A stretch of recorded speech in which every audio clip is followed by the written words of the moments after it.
So ayan,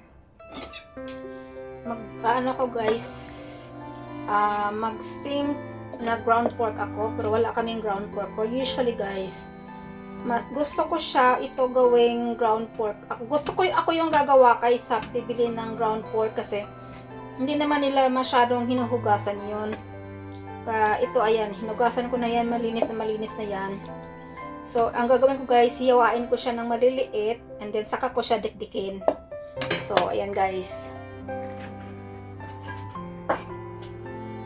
So, may taba siya. Mas maganda siya kung may taba kasi pag puro lang nitong laman, ano ba tawag nito? Yan, yung meat, hindi nila magugustuhan yan. Kaya lagyan mo ng konting taba. So, ayan. Hiwain ko na siya. Saka ko siya dikdikin pag ano. So, hiwain natin ng maliliit muna.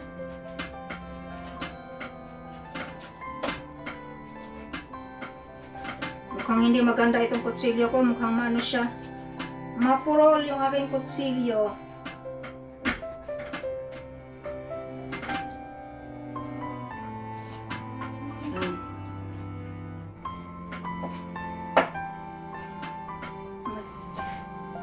Hiwain ko talaga ng manipis itong may taba kasi yung taba mas mahirap siyang durugin.